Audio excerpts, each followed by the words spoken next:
welcome to the Bespoke Art and Craftsmanship Summit. We are so excited to have you here today, and we have another amazing video for you to watch. This video features Sharon from the studio, where she gets her hands dirty in the clay all the time. She really brings us back to childhood memories when we would play in the mud, getting our hands dirty. For us it was sandbox, but for other people maybe it was the mud. But she really tells a story of how she got involved, first in jewelry and then switched into ceramics. While you're watching this, if you happen to come across and you're like, oh, I wonder how this ceramic piece was made, or what does that thing in the background look like? We encourage you to jot those questions down and send us off an email at info@bespokeartcraft.com. Tell us not only what those questions are, but if you're enjoying this or not. And we'd love to get feedback. We worked really hard to bring this together. So send us an email, give us some feedback. Feel free to ask those questions, because on Saturday night, October 23rd, we are going live with a panel of artisans on Zoom to answer those questions. So if there's something really interesting that you want to know, feel free to join us Saturday night, October 23rd. We'll answer all those questions live. If you're just joining us, just wanted to let you know that as part of this, all the artisans have donated their time and effort to bring this together. So if you're interested, there's an opportunity at the end to donate to this cause to help offset some of those production costs. But not only that, to pay it forward for other artisans, because we're providing a portion of the donations to CNY Arts Restart the Arts Fund to help pay it forward to other artisans that struggled during COVID and now need to rebuild their business up. So again, if you like what you're watching, consider giving a donation at the end, not only to help offset some of these production costs, but to pay it forward to other artisans. Sit back, relax, and enjoy today's video featuring Sharon from the studio.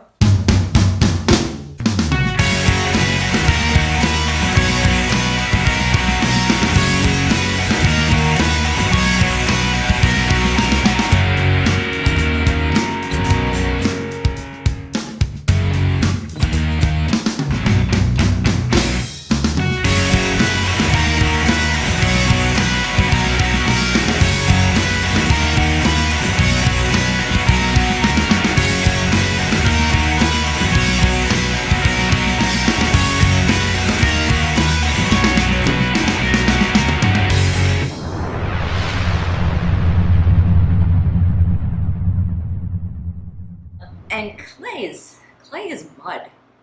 And, as kids, a lot of us play in the mud. And as adults, we forget to play. And we forget how important play is. Clay allows us to play in the mud as adults. Having a lot of creative energy coming in with my students and just helping them along the way do the thing that they want to do in their own way. But that's my philosophy, basically, that as adults, it's important that we all have playtime, and it works. This is clay that's ready-made by the manufacturer. And it comes in 25-pound bags. And it's ready to use. So there's really nothing that you need to do with it before you start working with it. So this is a terracotta clay. And terracotta is a low fire clay. That means that the highest temperature that it fires to is just above 1800 degrees. So to get this piece of clay into the slab size and thickness that I need, I'm going to use a rolling pin. You'll find in working with clay in hand building, there are very few expensive tools. A lot of the tools are kitchen tools, which I get at the dollar store. I learned all about ceramics by taking a 1-week open studio class with a friend of mine who knew a lot of different medium. She had been a high school art teacher, but at the time had settled on ceramics and was teaching ceramics classes in her studio. I had been working with metal, making jewelry, and in jewelry making and fabricating, you use sheets of metal and metal wire. And so I thought, well, this is going to be really different.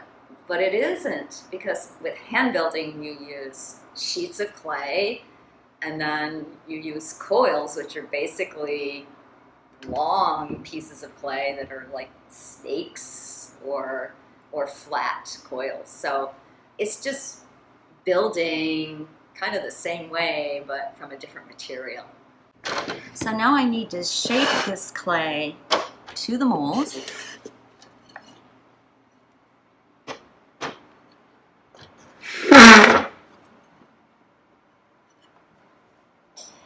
Now, if I wanted a very smooth surface on the outside of my piece, I would use the sponge to shape it. The sponge doesn't leave fingerprints. However, I like fingerprints sometimes in my pieces, especially my more organic pieces, which tend to be my sculptures. So I'm going to use my fingers, and I'm going to purposely put fingerprints in, because I just like the way that looks. I got started working with clay because I could no longer work with metal. I was a jeweler for 25 years, and I had to find something else to do because of an eye injury. So I just decided, well, I'll try clay, I'll try ceramics. And I took my classes for about 2 years. Once a week, I would go to an open studio class, and I would just ask a lot of questions, make a lot of observations, and just do it. We call this leather hard. So if you think of a stiff piece of leather, like a stiff leather belt or a leather purse, it will bend, but you really have to work at it. So this is actually one tool that is an actual clay tool. It's called a fetting knife. Don't know why it's called that, but it's great for cutting clay. It is a little sharp, so you can cut yourself if you really put an effort into it, but it's not that dangerous.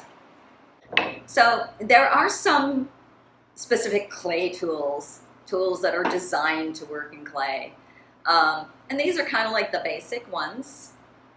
For shaping, cutting, scoring, what these tools are used for. But then a lot of other tools are not clay tools at all. And they can be found at your local dollar store. So a spatula is a great tool for smoothing the surface of clay. Also paddling it to shape it is this lovely, I don't even know what this is used for in the kitchen, quite frankly, but it's great in this clay studio. So what I want to do is I want to thin out this top edge without thinning the rest of it. So I'm going to use this tool, which is a woodworking tool. Pretty inexpensive, again. And I'm just taking off some of this clay from the top. I can remember as a kid, like taking my mechanical alarm clock apart and then using the parts inside to make something else. My mother thought that she was going to have to buy a new clock for me, but I put it back together and everything was fine.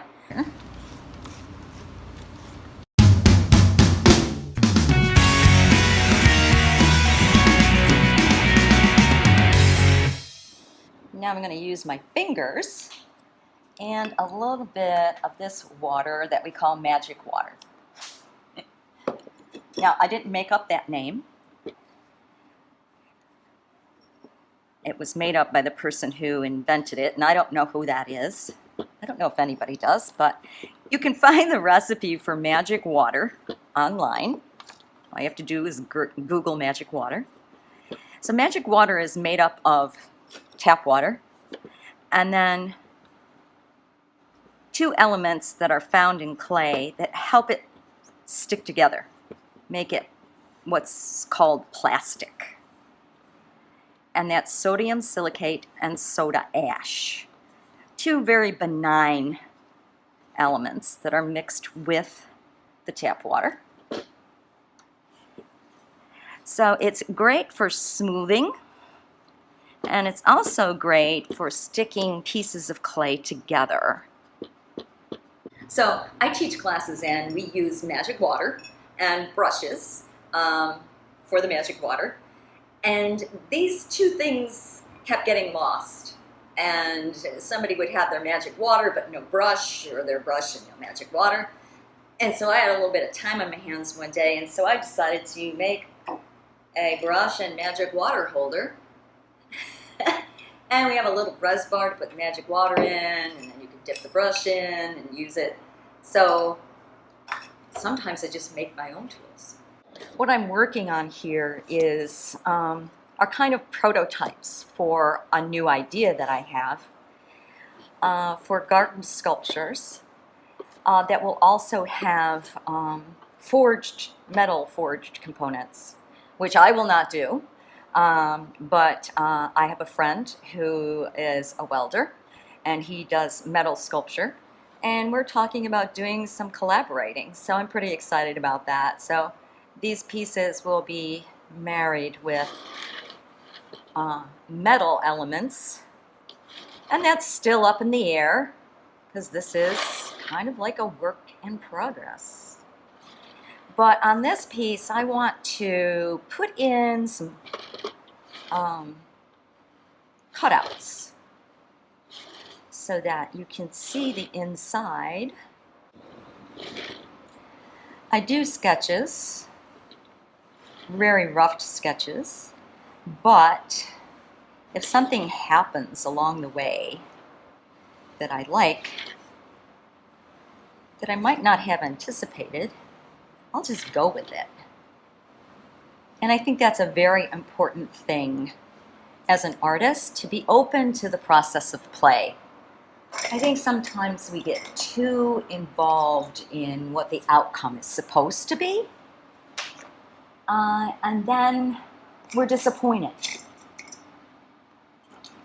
So I try to stay open to the process and use those things that happen along the way as inspiration instead of problems. Artists often think, is what I do really something that needs to be in the world? And that's a fine line to walk. But I truly believe that beautiful things need to be in the world. We need to have things that please our eye around us. And whether it's something that whether it's a teapot or a cup, you can buy a teapot or a cup anywhere. But to have a beautiful teapot or cup that has a story behind it, that was made by someone's hands and not in a factory, makes those things more meaningful. So it isn't just having something to put a liquid in. It's having something that holds your coffee, that feels good in your hand, that has beautiful colors on it that you enjoy, and that you have a special place for in your cupboard. And that's what takes your morning coffee from drudgery to a moment that can be really important in your life.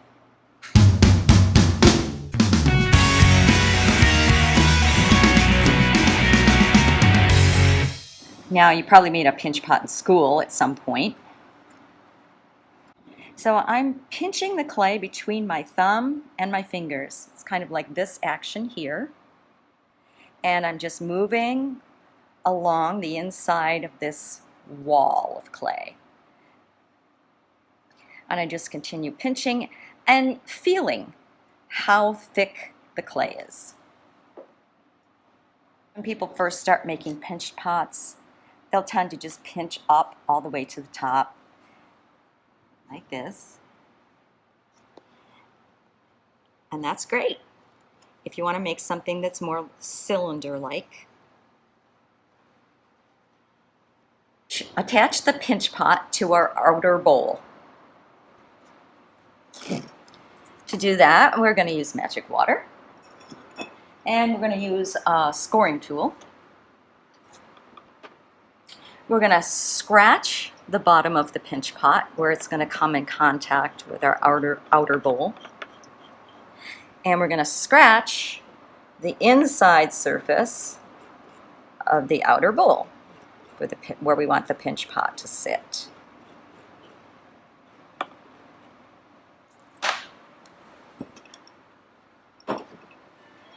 Then using a brush, we're going to dab on a good amount of magic water.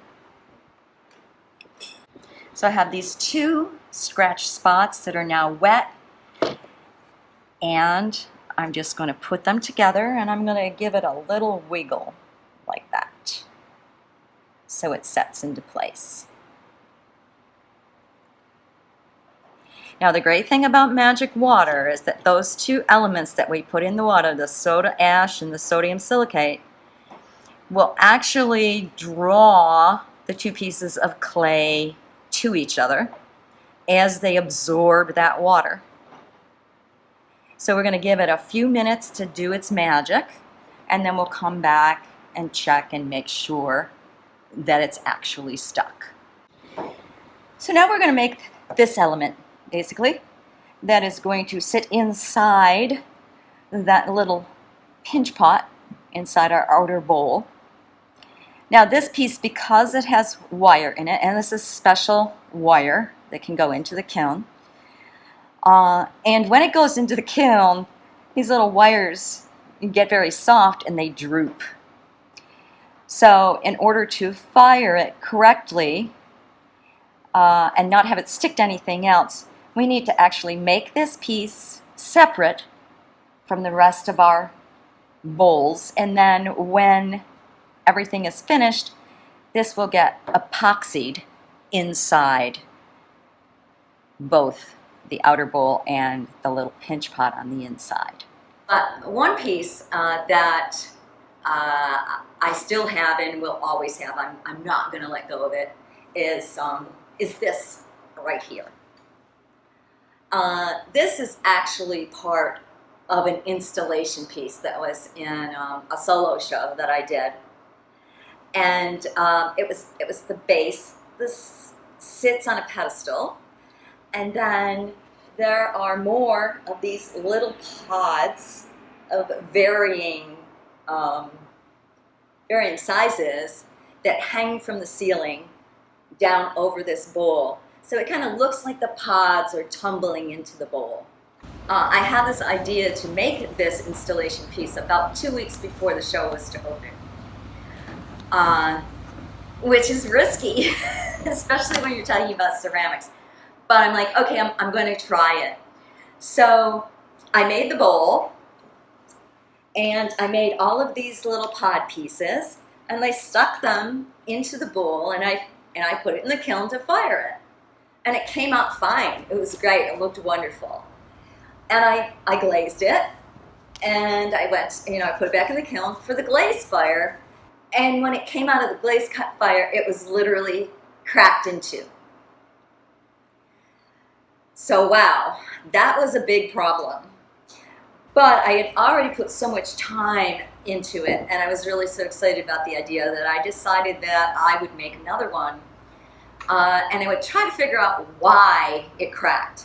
And I think it cracked because the weight of all of these little pods was too much for the bowl.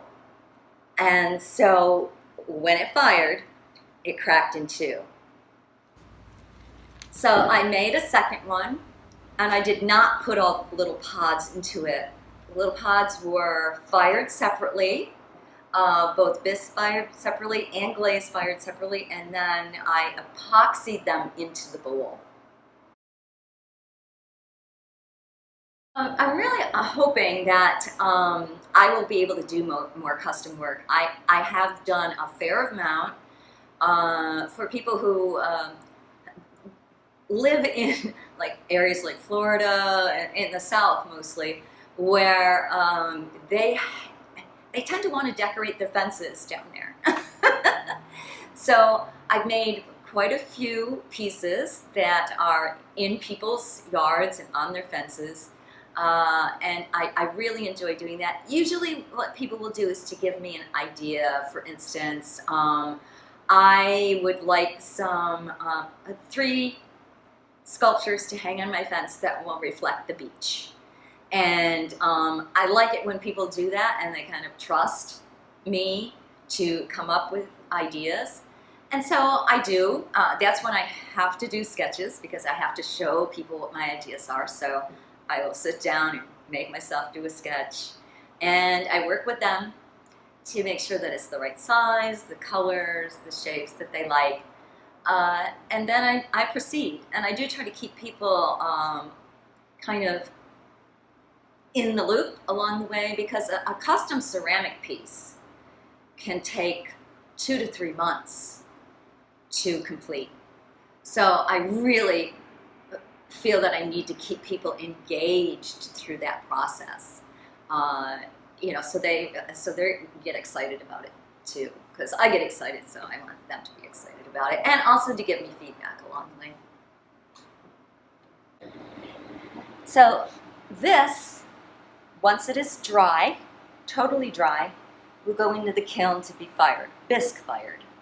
This will take anywhere from 3 to 14 days to dry completely. And when you're loading the kiln for a bisque fire, you can just pile everything in here. Things can go on top of one another. It really doesn't matter, because they're all just clay. They won't stick together. Nothing will happen to them. They'll just come out looking the same way they do now, just hard. So I've chosen these 2 colors that I want to use, an orange and a blue. Glazes aren't necessarily going to be the color that they turn out to be ultimately. Some of them are pigment based, like the blue. So this blue glaze, which is pigment based, looks like blue in the bottle. But there's an awful lot of glazes that all look like this. Kind of this brown color. With this one, it sort of makes sense because it's orange. However, there are some blue glazes that also look like this, that end up looking very blue. I love to work for people that, number one, have ideas about what they would like. And to me, right now, my dream client would be someone who has a garden that they love, whether it's a traditional garden, as we think of, or something that's just kind of like off the charts. But to take some idea that they have for a specific spot in their garden that I could work with, and work with them on collaboratively. I love working collaboratively, and I love having the time to do that with someone. So to me, that would be the most awesome thing. So if there's somebody out there that has a little corner of a garden that they want something special for, I'm your girl.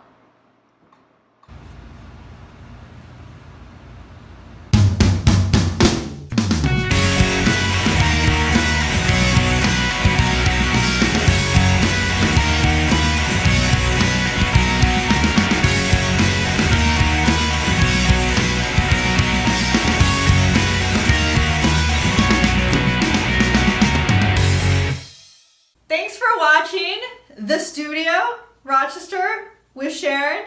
And if you want to support her and her work, go onto her website, thestudiorochester.com and sign up for her email address, because she's offering a free giveaway from now until December 5th.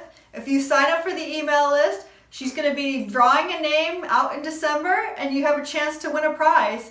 So again, if you want to support Sharon, go to her website, check it out, sign up for her email list. It's thestudiorochester.com, and make sure to sign up because she's going to be giving away a free prize in December.